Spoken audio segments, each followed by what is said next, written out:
साबुन देह में मोड़ मिलनी मुरसलिन सरसु सदुस शान फकान काब कौसैन औ अदना व मुयस्सिर तिस मकाम उन आगे जा एहसान जा हादी मेल में है लो ही अबू बकर महर जे तम नबी करीम सल्लल्लाहु अलैहि वसल्लम की बारगाह में सना श्री पेश कई हाने मा नाद दावत न्यूज़ फकीर वालिद नो महर ऐ सदा साथी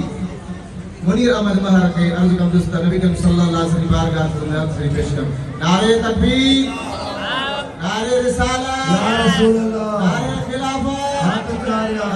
हैदरी नारे सुभान अल्लाह माशाअल्लाह माशाअल्लाह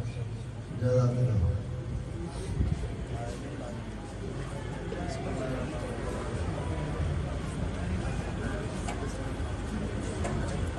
सुभान अल्लाह सलात मुझे साईं दे सल्ले अला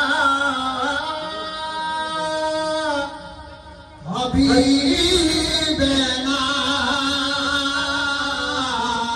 सल्ले अला मुहम्मद अला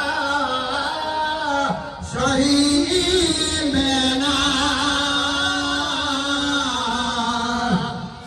सल्ले अला मुहम्मद महबूब जी महफिल प्यारिया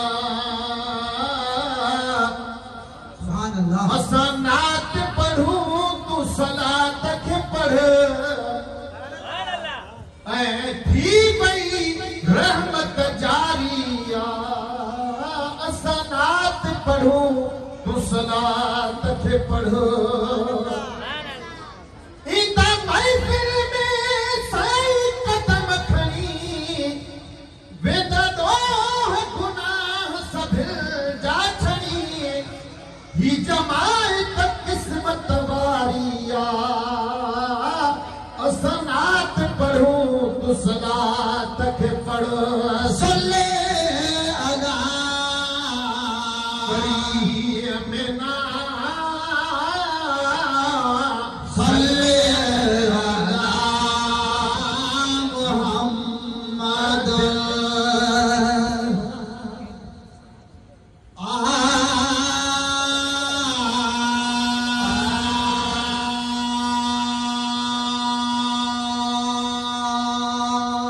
नारे तकबीर नारे रिसालत नारे खिलाफत नारे हैदरी सलाकारे मुस्तफा सरकार की आमद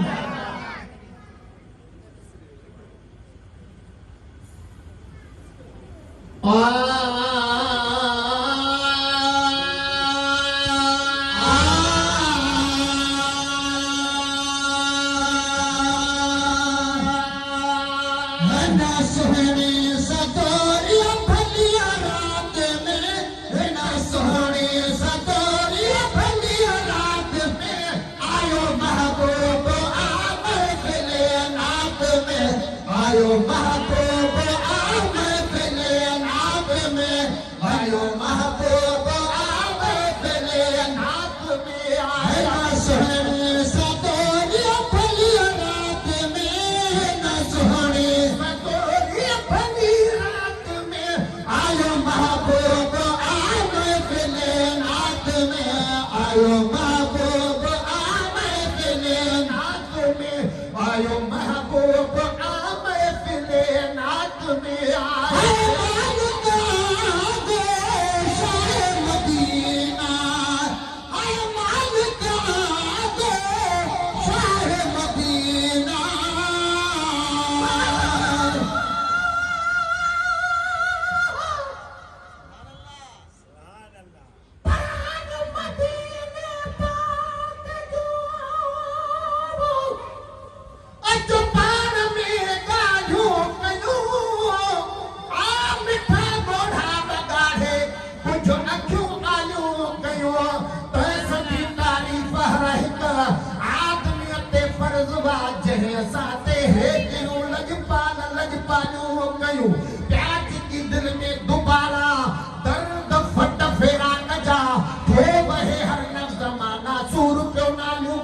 ओ गुलाम नबी गुनाह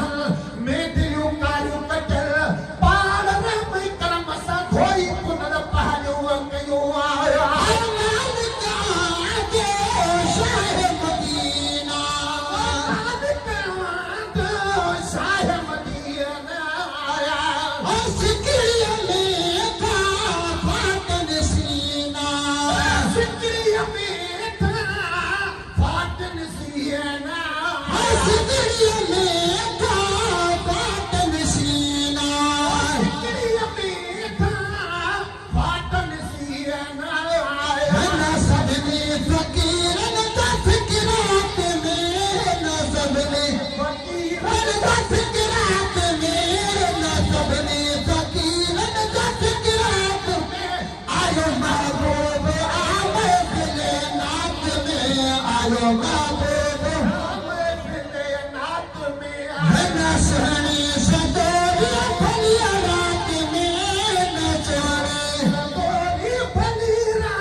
Mahbub